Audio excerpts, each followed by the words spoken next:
माघ महिन्यातील शुक्ल सप्तमीला रथसप्तमी साजरी केली जाते। या दिवसापासून सूर्य आपल्या रथात बसून प्रवास करतो। या रथाला 7 घोडे असतात म्हणून रथसप्तमी असा शब्द वापरला जातो। या दिवशी आदित्य नारायणाची पूजा करतात। सूर्य ग्रहांचा राजा असून त्याचे स्थान नवग्रहांमध्ये आहे। सूर्य स्वयंप्रकाशी असून अन्य ग्रह त्याचा प्रकाश घेतात।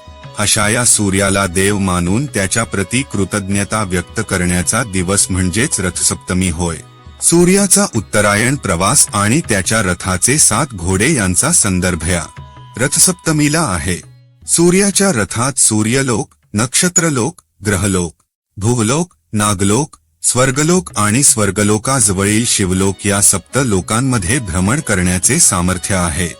रथसप्तमी हा सण सूर्य उत्तरायणात मार्गक्रमण करत असल्याचे सूचक असून उत्तरायण म्हणजे उत्तर दिशेकडून मार्गक्रमण करणे। रथसप्तमी हा सण हळूहळू वाढणाऱ्या तापमानाचा दर्शक असतो। सूर्यदेवता सत्या रथात विराजमान असते। देव देवळात असल्यामुळे ज्या प्रकारे देवळाला महत्त्व प्राप्त होते तसेच महत्त्व सूर्याच्या रथाला आहे। त्यामुळे रथसप्तमीला सूर्याच्या उपासनेबरोबरच प्रतिकात्मक रथाचेही पूजन केले जाते। रथसप्तमी पूजा विधी। रथसप्तमीला अरुणोदयकाली स्नान करावे, सूर्यादेवाची 12 नावे घेऊन 12 सूर्यनमस्कार घालावे, पाटावर रथात बसलेल्या सूर्यनारायणाची आकृती काढून त्याची पूजा करावी, त्याला तांबडी फुले वाहावी, सूर्याला प्रार्थना करून आदित्यहृदय स्तोत्रम, सूर्याष्टक आणि सूर्यकवच यांपैकी एखादे स्तोत्र भक्तिभावाने म्हणावे किंवा ऐकावे, खीरपुरीचा नैवेद्य दाखवावा। सूर्यदेवांच्या रथाला असणारे 7 अश्व सप्ताहातील 7 वार व 12 चाके 12 राशी दर्शवतात। या 12 राशींचे प्रतीक म्हणून देवासमोर 12 प्रकारच्या धान्यांच्या राशी मांडून त्यांची पूजा केली जाते। अंगणात गोव्या पेटवून त्यांवर एका बोळक्यात दूध उतू जाईपर्यंत तापतात, म्हणजे अग्नीला समर्पण होईपर्यंत ठेवतात।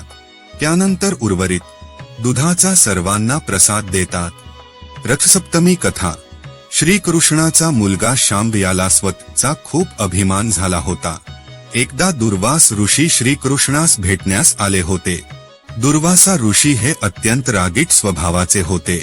हे श्रीकृष्णाचा मुलास माहिती नव्हते।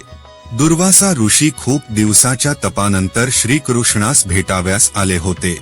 दुर्वास ऋषी यांचे शरीर तपामुळे कमजोर झाले होते।